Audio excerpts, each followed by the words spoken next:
Pembatasan sosial berskala besar untuk 5 wilayah di Jawa Barat, yaitu Kota Bekasi, Kota Depok, Kota Bogor, Kabupaten Bekasi, dan Kabupaten Bogor akhirnya diperpanjang. 5 kepala daerah di wilayah penyangga ibu kota kembali menyuarakan agar operasional kereta rel listrik Jabodetabek untuk dihentikan. Setelah pembatasan sosial berskala besar tahap pertama berakhir hari ini tanggal 28 April, PSBB tahap kedua untuk wilayah Bogor, Depok, dan Bekasi akan diperpanjang selama 14 hari ke depan, mulai Rabu 29 April sampai 12 Mei 2020. Perpanjangan PSBB untuk Kota Bekasi, Kabupaten Bekasi, Kota Bogor, Kabupaten Bogor, dan Kota Depok disampaikan Gubernur Jawa Barat Ridwan Kamil dalam rapat gugus tugas percepatan penanggulangan COVID-19 di Gedung Sate Bandung Senin malam. Menurut Ridwan Kamil, PSBB di 5 daerah di Jawa Barat yang menjadi wilayah penyangga ibu kota diperpanjang ke tahap kedua karena dinilai berhasil menekan penyebaran COVID-19 di wilayah penyangga ibu kota hingga 38,5%.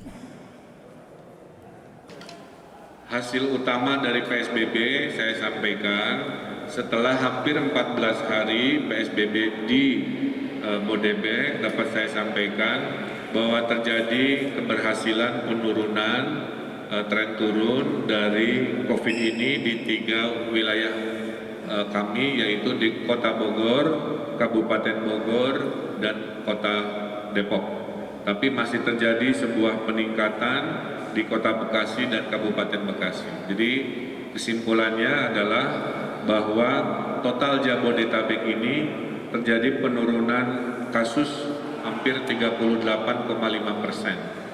Bodebek akan diperpanjang 14 hari ke depan, sejak hari Rabu besok sudah diputuskan. Sebelum pengumuman perpanjangan PSBB oleh Gubernur Ridwan Kamil, 5 pimpinan daerah yang berdekatan dengan ibu kota telah menggelar rapat evaluasi yang menghasilkan kesepakatan untuk mengajukan perpanjangan PSBB. Selain itu, mereka juga mendesak kembali penghentian sementara atau pembatasan operasi KRL selama masa PSBB, yang sebelumnya ditolak oleh Kementerian Perhubungan.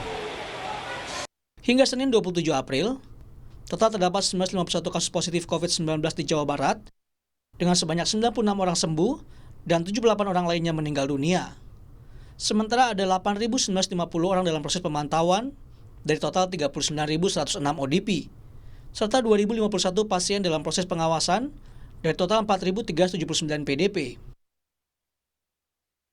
Dari pola 5 daerah dengan sebaran terbanyak di Provinsi Jawa Barat, Kota Depok menduduki jumlah tertinggi baik dari jumlah ODP, PDP, maupun kasus positif COVID-19 di atas Kota Bandung, kecuali dalam jumlah kematian. Di peringkat 3, 4, dan 5, jumlah kasus positif maupun ODP, PDP, dan korban meninggal diduduki oleh 3 daerah penyangga ibu kota, yakni Kabupaten Bogor, Kota Bekasi, dan Kota Bogor. Tim Liputan Kompas TV. Untuk mengetahui perkembangan PSBB tahap 2 di kawasan Bogor, Depok, Bekasi, kami hubungi jurnalis Kompas TV Diana Valencia di Bogor dan Elgin Ferdianto di Bekasi, Jawa Barat. Namun kita menuju Kota Bogor, Jawa Barat dengan Diana Valencia. Diana, sebelumnya Gubernur Jawa Barat Ridwan Kamil menyatakan bahwa ada penurunan 38,5% terkait dengan pasien corona. Lalu dari kawasan Anda terkait dengan pencegahan corona dan penerapan PSBB tahap 2, bagaimana suasana di kawasan Bogor sendiri? Selamat siang Juno dan juga saudara, bicara soal suasana terkini, kita akan fokus pada 2 hal, yakni jumlah pelanggaran dan juga yang kedua adalah jumlah kendaraan yang melintas di checking point PSBB Baranang Siang tempat saya melaporkan saat ini.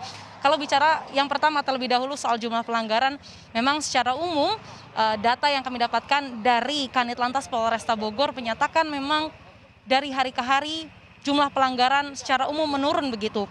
Dari tanggal 15 hingga 26 April itu tercatat ada 1.113 pelanggaran. Tapi kalau boleh saya melaporkan dan menginformasikan soal data pelanggaran, dari tempat saya melaporkan saat ini justru grafiknya meningkat begitu. Dari tanggal 26 April itu ada 29 pelanggaran, kemudian di tanggal 27 April itu meningkat pesat, ada 49 pelanggaran, dan hari ini per siang ini per saya melaporkan itu sudah tercatat 33 kasus. Perlu diketahui 33 kasus ini terjadi di 4 jam pertama setelah checking point ataupun titik pemeriksaan PSBB Baranang Siang ini dibuka begitu. Oleh karenanya memang keputusan Gubernur Jawa Barat Ridwan Kamil untuk bisa memperpanjang sekiranya masa PSBB ataupun menjadikan PSBB ini ada jilid keduanya begitu cukup tepat, mengingat kesadaran masyarakat untuk bisa menaati protokol kesehatan itu masih cukup rendah. Nah, yang kedua soal jumlah kendaraan, hingga saat ini memang kami masih menanti sekiranya dari pihak pengelola jalan tol itu secara spesifik ada berapa jumlah kendaraan yang sekiranya sudah melintas di gerbang tol Bogor atau melintasi PSBB, checking point PSBB Baranang Siang ini. Tapi kalau menurut pantauan dari tim petugas memang dari hari ke hari bertugas di sini, itu menyatakan bahwa intensitas kendaraan dari hari ke hari justru meningkat, terutama kendaraan pribadi dari arah Jakarta menuju ke arah Bogor. Juno.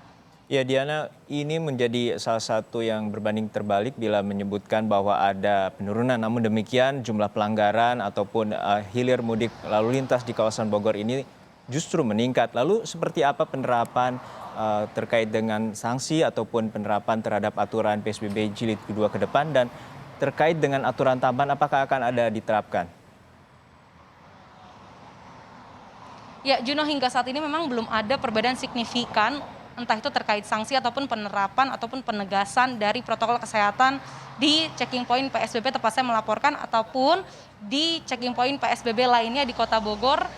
Karena memang tujuan adanya PSBB jilid kedua ini dimaksudkan untuk bisa mengefektifkan dan juga memaksimalkan aturan serta apapun begitu yang telah ditetapkan pada masa PSBB jilid pertama itu, sehingga memang di jilid kedua ini ingin dimaksimalkan. Salah satu halnya adalah meningkatkan kesadaran masyarakat terkait protokol kesehatan. Dan juga apabila kita bersandar pada pernyataan dari Wakil Wali Kota Bogor, Dedi Rahim, menyatakan memang salah satu evaluasi yang terbesar adalah masih rendah kesadaran masyarakat, dan yang kedua soal tumpang tindih izin operasional perusahaan di luar sektor yang dikecualikan di PSBB. Kita tahu sendiri pada masa PSBB ini ada 8 sektor industri yang masih diperbolehkan untuk dibuka ataupun beroperasional begitu. Tapi pada nyatanya realitanya masih banyak industri di luar 8 sektor industri itu yang masih beroperasional begitu.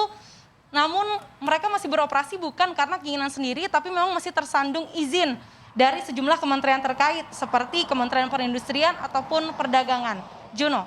Baik, artinya masih ada sektor lain dari 11 yang dikecualikan terkait dengan penerapan PSBB di kawasan Bogor. Terima kasih rekan Diana Valencia dari Bogor, Jawa Barat. Lalu kita segera bergabung dengan jurnalis Kompas TV Elgin Fridianto di kawasan Bekasi.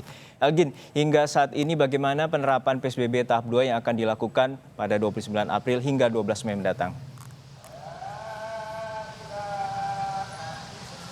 Ya, selamat siang Juno dan juga saudara. Terkait dengan penerapan PSBB tahap kedua, ini memang masih belum berjalan karena memang kemarin Gubernur Jawa Barat Ridwan Kamil mengatakan PSBB tahap 2 ini efektif diberlakukan di kawasan Bogor, Depok dan juga Bekasi mulai Rabu 29 April 2020 esok hari hingga nanti tanggal 12 Mei 2020. Dan terkait dengan perbedaan antara PSBB tahap 2 dengan tahap pertama ini, memang kami masih menunggu informasi secara lebih spesifik terkait apa yang menjadi catatan-catatan yang sudah dimiliki oleh 5 kepala daerah ini. Setelah dilakukan evaluasi dari tahap pertama, memang ada beberapa catatan-catatan penting. Yang pertama ialah segera diterbitkannya dasar hukum. Ini terkait dengan pemberian sanksi kepada pelanggar yang nantinya bisa diberjalankan di PSBB tahap kedua di Kota Bekasi tempat saya melaporkan.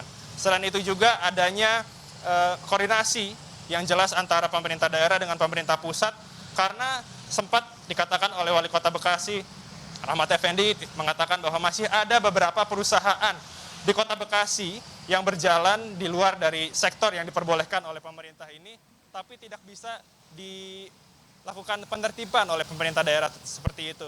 Dan hingga saat ini kami juga masih tetap memberikan update terkini terkait informasi apa saja yang nantinya akan menjadi catatan penting yang bisa membuat PSBB tahap kedua di Kota Bekasi ini berjalan efektif. Juno. Ya Elgin, sebelumnya 5 kepala daerah termasuk Wali Kota Bekasi Rahmat Effendi menyatakan bahwa operasional KRL untuk bisa dihentikan sementara selama PSBB. Namun untuk PSBB tahap 2 apakah ada rencana akan tetap atau akan diberhentikan layanannya?